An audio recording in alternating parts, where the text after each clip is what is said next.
Today, what I'm going to talk about as the next step in the series on constructing measures is designing items. So, giving a high level overview of some of the concepts and ideas we're going to use when thinking about how do we think about designing items.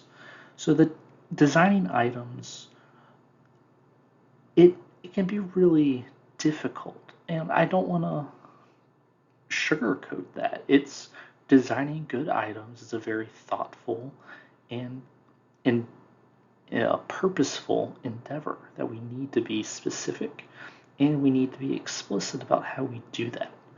And so one of the kind of first things of to think about when designing items is thinking about how does the item relate to our construct. So that's a really fundamental and almost too simple of an idea on its face. Because one of the kind of starting points in the instrument development and a lot of psychological research is thinking about items and then actually putting a construct definition on those items, kind of a reverse idea.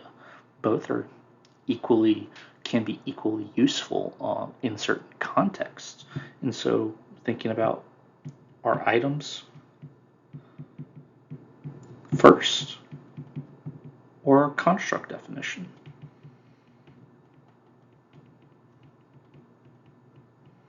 And so thinking about how we go about constructing items depends on which we do first. So the stance I would urge people to do is start with our construct definition. I would say this is something we should always do first because that helps us outline about what types of items we would tend to measure. Especially when we do construct maps, that really helps actually with the item writing process.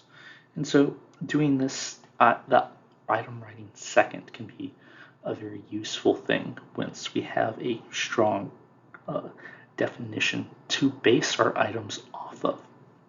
And so one of the things I want to emphasize about how to write items is that our construct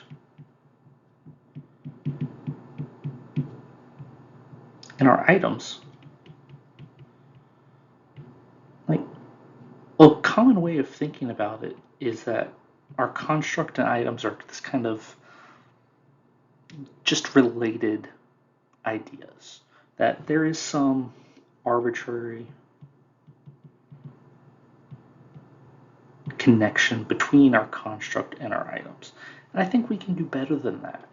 I want us to really think about, well, not only is there a relationship between our construct and our items, but thinking about, well, how is there a relationship?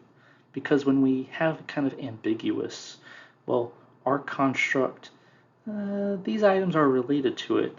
One of the actually kind of fundamental theories in psychometrics is that that items can be seen as a sample of possible items. We can write about a construct, but we can be more specific. We can be more explicit in our language about how we talk about the development and the design of items. And so thinking about, well, let's avoid arbitrariness and let's avoid there being no clear connection. Let's avoid this. If we can, let's try to see, well, what is this relationship? How can we be more explicit about that? One of the major downsides of just saying there is some relationship is that we can't use empirical evidence, or at least not strong empirical evidence, to show how our items relate to a construct without making a stance and taking a stance about how our items are related to the construct. So one thing I want to emphasize is that our construct is not only related to our items and responses, but we can think about exactly how they're related. There is some type of underlying causal relationship, that our construct is, and our conceptualization of our construct is what causes differences in item responses among individuals.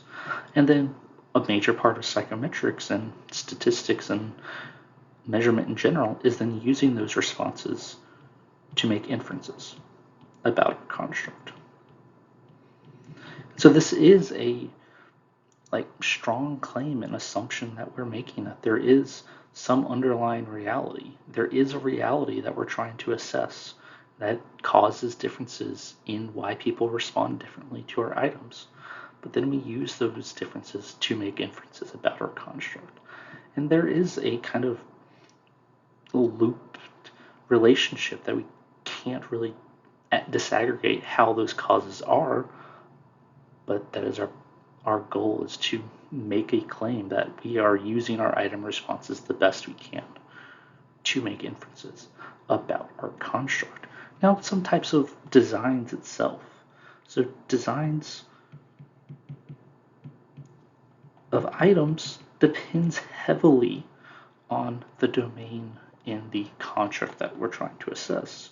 So in education, we can use a lot of different types of designs for items, because typically you can think of, well, we can have some type of diagram or some type of essay that prompts individuals to respond to items. So you have like essays, prompts, diagrams. All of these types of materials that we can present to help target different types of information that people will respond to. However, in psychology, we have to do things sometimes a little differently and be a little bit more, be kind of clever, more clever about how we design our items and ask questions, because we can do prompts. And we can set stages, what I call setting the stage. And I'll talk about a lot of these things in more detail when we talk about designing items later. But it's just being clear about, well, I want to, for the next set of statements, please think about your past week. That is a common prompt in education or in psychological assessment, is thinking, well, think about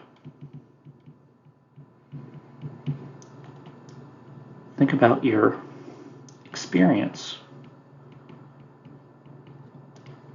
over the past week. And then we can do ... and then have a selection of statements where people will have to give some type of response to. And so that's one of the powerful parts of designing items, is we can set the stage of how we want people to think and how we hopefully want them to respond. And there are different types of item designs that we'll go over, because there's multiple choice. You can do matching. You can actually have people select certain types of images, and you can have people do comparisons. So there's all these types of ways that we can go about thinking. How do we create responses, and how do we create items and statements that help us get at the construct we care about? And this gets back to the thing I want to emphasize in this video, is this difference between, well, is there a relationship between our construct and our items and item responses? Is it just some arbitrary, ambiguous relationship? Or are we going to make a stance and say that there is our underlying reality, however complex it is the cause of why people respond differently? And the difference between these two is pretty substantial in how we can go about providing evidence that we are doing that to the best of our ability. That's one thing I really want to leave off with today, is just thinking, well, how can we connect statements and items to the thing we want to make an inference about?